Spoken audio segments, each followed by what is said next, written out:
Imagine spending years building the one place in the world that feels completely yours. Not a hotel. Not a rental. Not somewhere you're just passing through. A real home. The kind you design yourself. The kind where every room has a memory attached to it. Where you can close the front door and finally, breathe. Now imagine waking up one morning and getting a phone call. And in the first few seconds of that call, you realize, part of it is gone. Not moved. Not renovated. Not sold. Gone. Burned into nothing while you were thousands of miles away. That moment is real. It happened. And the man on the other end of that phone call was someone you think you know very well. But I promise you, you don't know this part of his story. His name is Simon Cowell. And for most people, those two words bring up a very specific image. The suits. The panel seat. The arms folded across his chest like a wall. The silence before he says something that either changes someone's life forever or ends their dream in under 10 seconds. That's the Simon Cowell the world knows. But there's another version of him. A quieter one. A private one. A man who poured more of himself into his home than most people realize. A man who, when that home was threatened, felt something that no TV camera ever captured. And today, that's the story we're telling. Because this isn't just about a house. It never was. To understand why this hit Simon the way it did, you have to go back to the beginning. Not the beginning of his career, you can look that up. But the beginning of the man. Simon Cowell grew up in Hertfordshire, England. Comfortable enough, but not rich. His father worked in property. His mother was a ballet dancer. He wasn't born into the entertainment industry, he fought his way into it. And it wasn't pretty. He dropped out of school at 16. He got his first job through his father's connections, as a runner at a music company, basically doing whatever anyone asked him to do. Then he got fired. Started his own label. It failed. Got into massive debt. Had to move back home with his parents in his 30s. Let that sink in for a second. The man who would one day sit on television and tell people they weren't good enough, was once sleeping in his childhood bedroom, wondering if he'd ever make it. But he kept going. He kept pushing. And slowly, painfully, over years of grinding, he built something real. Record deals. Talent shows. A name that eventually became bigger than any single artist he ever worked with. By the time Pop Idol launched in the UK and American Idol followed in the States, Simon Cowell wasn't just successful. He was untouchable. The show became a cultural moment. And Simon became the face of it, not because he was the nicest judge, but because he was the most honest one. In a world full of people telling singers what they wanted to hear, Simon told them the truth. And the world couldn't look away. The money came. The fame came. And with it, the homes. Now here's something most people overlook when they talk about Simon Cowell. For most of his life, he didn't have the thing that a lot of people build their whole world around. He didn't have a family of his own. No wife. No kids. Just the career. And for a long time, that was enough. More than enough. The career was the identity. The show was the life. But there's a strange thing that happens to people who spend decades chasing success. At some point, they get it. They reach the top. And in that silence at the top, they start looking around for something else. Something that means more than ratings. Something that means more than a record deal. For Simon, that started to shift around 2012, 2013. He had been living a certain kind of life for years, wealthy, private, never fully settling. Multiple homes. Multiple relationships. Always moving. Always working. And then, in the middle of all of that, something happened that nobody expected. Least of all Simon himself. In 2013, it became public that his girlfriend Lauren Silverman was pregnant. Now, this news came with its own complicated headlines, its own tabloid noise, but strip all of that away and you're left with one simple truth. Simon Cowell, at 53 years old, was going to be a father. And by everyone who was around him at the time, it changed him completely. Their son Eric was born in February 2014. And the man who had spent 3 decades being the hardest person in any room, completely melted. Friends said they barely recognized him. Not because he stopped being Simon Cowell, but because suddenly, the job wasn't the most important thing anymore. Eric was. And that Malibu house. That stunning, carefully designed, personally renovated home sitting near the California coast, that became the place where this new chapter of his life was happening. That's where Eric grew up. That's where Simon and Lauren built their family. That's where, for the first time in a very long time, Simon Cowell wasn't performing for anyone. He was just living. And it was the most important place in his world. Which is exactly why what happened next hurt so much. California is breathtaking. The light. The coast. The hills that roll down toward the ocean like something out of a painting. But California has another side. One that doesn't care about beauty. One that moves fast and doesn't warn you. If you've followed the news over the last several years, you already know what that side looks like. Fire. Not small, manageable fires. The kind that make headlines for a day and get forgotten. The kind that spreads across tens of thousands of acres in hours. The kind that turns entire neighborhoods into ash overnight. The kind that doesn't slow down for traffic, for fame, for money, or for anything else. In late 2018, one of those fires came to Malibu. The Woolsey Fire. And if you don't know that name, you should. Because it was one of the most destructive wildfires California had ever seen. It burned over 96,000 acres. It destroyed more than 1,500 structures. It killed 3 people. It forced nearly 250,000 people to evacuate their homes in the middle of the night. It moved through those hills like something alive. Like it had somewhere to be. Malibu, beautiful, expensive, celebrity-filled Malibu, was right in its path.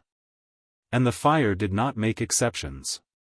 It didn't slow down for the gated driveways or the security cameras.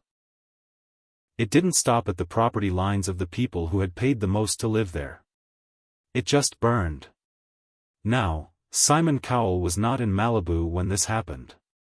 He was back in the UK. Working. Living life. Probably in the middle of some production meeting when the messages started coming in. Think about that for a second. You're thousands of miles away. You're completely helpless.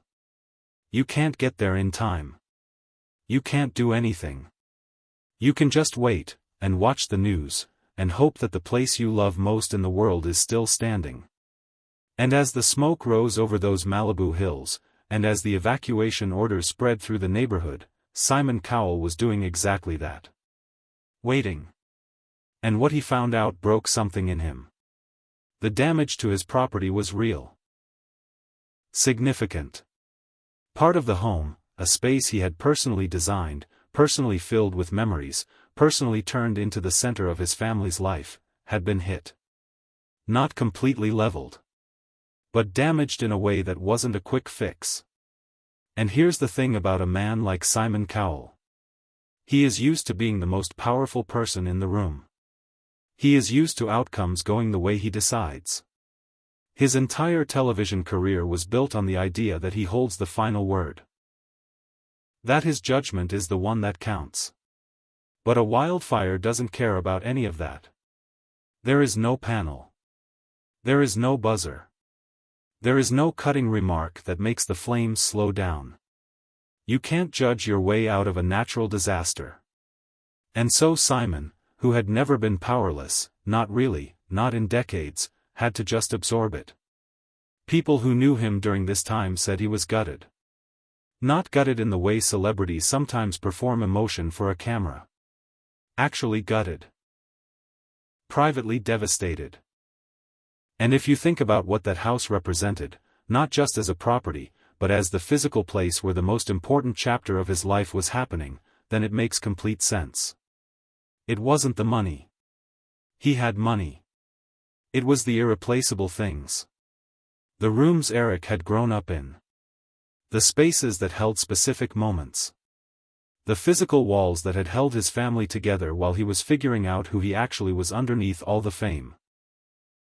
There is a specific kind of grief that comes with losing a home, or even part of one. It's different from other kinds of loss. It's not just losing an object. It's losing a container for memory. A place that held a version of your life that no longer exists anywhere else. And that's what Simon Cowell was sitting with. But here's what made it even harder. Because the fire wasn't the only thing pressing down on him at that time.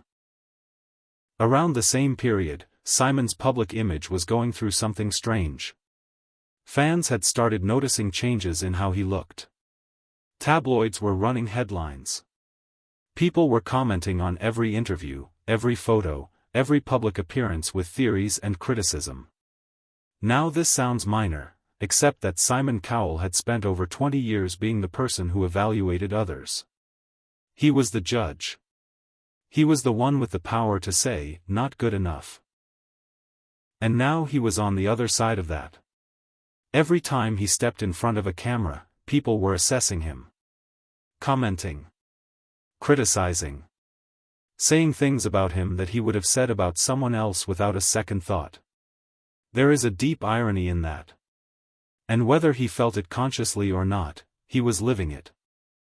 Here was a man trying to protect his family, trying to deal with the loss of his home, trying to hold everything together privately, while the whole world was watching and talking. And he couldn't say a word about most of it. Because that's not who Simon Cowell is in public. He doesn't crack. He doesn't show vulnerability on command. He never has. But underneath all of that composure, there was a man carrying a weight that most people never saw. That's the part that never makes it into the headlines. And this is where the story could have gone dark. But it didn't. Simon Cowell did not fall apart. He never does. He looked at the damage, to the house, to the public image, to the private pressures no one else knew about, and he made a decision. He was going to rebuild. But not in the way you might expect. Not loudly. Not dramatically. Not with a statement to the press. He started making choices that were different from every choice he'd made for the 30 years before. He pulled closer to Lauren. He spoke more openly, in the rare interviews he gave, about what really mattered to him. Not the shows. Not the deals. Eric. Family. Being present. And around this period, something huge became public. He proposed to Lauren. Now on the surface, that sounds like a celebrity story. A nice headline. But in the context of who Simon Cowell is and how he had always lived, guarded, private, independent, always moving, this was enormous. This was him saying, this is what I'm choosing. This is what's real. And as for the Malibu property, Simon eventually made the decision to let it go. He sold it. And that's a detail that sounds simple, but isn't. Because that house wasn't just real estate. It was the place he had fought to build. The place that represented his whole new life. The place where his son grew up and where he had, maybe for the first time, felt at peace.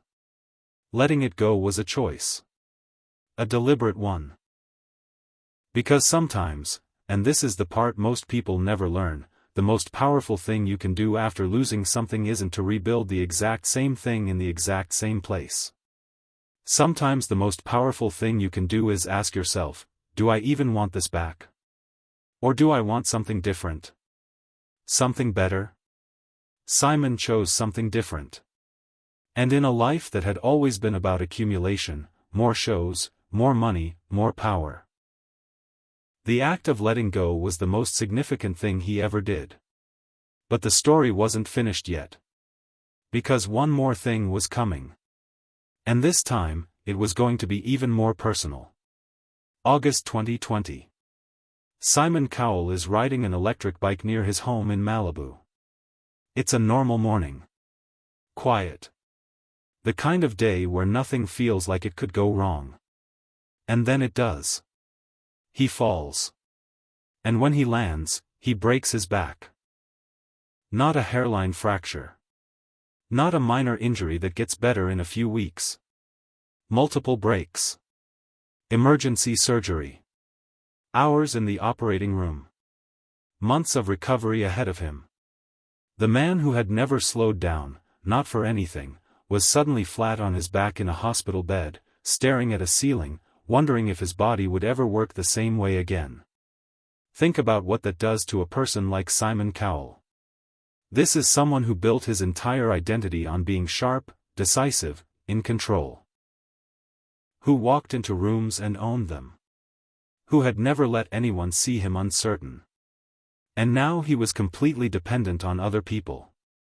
Completely vulnerable. Completely still. For the first time in decades, he had no choice but to stop. And in that stillness, in those quiet weeks of recovery, something became very clear to him. When he woke up from surgery, one of the first things he spoke about was Eric. Not the ratings. Not the next season. Not the contracts waiting on his desk. His son. That says everything. So here we are. Simon Cowell. A man who built one of the most powerful brands in television history. A man whose name became synonymous with a certain kind of honesty that the entertainment world had never quite seen before. A man who collected homes the way other people collect achievements, because for a long time, that's what they were. Achievements. Symbols of how far he'd come from that kid who dropped out of school and failed and started over. And then a wildfire came. And then a broken back came. And slowly, painfully, the things that Simon Cowell had built his sense of security around, the properties, the image, the control, started to fall away. One by one. And what was left underneath wasn't weakness. It was something much more real. A father. A partner. A man who had spent decades performing certainty for the world, and finally, found something he didn't have to perform. He just had to show up for it. The house in Malibu is gone. That version of his life is gone. But what he built from the wreckage of it is something that no fire can touch. And whether you've always loved Simon Cowell or you could never quite warm to him, you have to sit with that for a second. Because most of us spend our whole lives protecting the things we've built. The jobs, the houses, the reputations. We hold on so tightly. We think that if we lose any piece of it, something essential gets lost with it. But sometimes the loss is the thing that saves you. Sometimes the fire clears away exactly what needed to go. Simon Cowell didn't plan for any of this. He didn't design a redemption arc. He didn't do a press tour about his growth. He just went through it. Quietly. Privately. The way most real transformation actually happens, not on a stage, not in front of a camera, but in the hardest moments when nobody is watching. And he came out the other side. Different. But still standing. The dream home is gone. But the dream? The real one? That's still there. And I think, if you're honest with yourself, that lands for a reason. Because somewhere in your life, you've held on to something too tight. You've defined yourself by something external. A place, a title, a version of yourself that you built for the world to see. And maybe this story is a reminder that when those things get taken, and sometimes they do, you don't disappear with them. You find out what was underneath all along. That's what Simon Cowell found. What do you think? Does knowing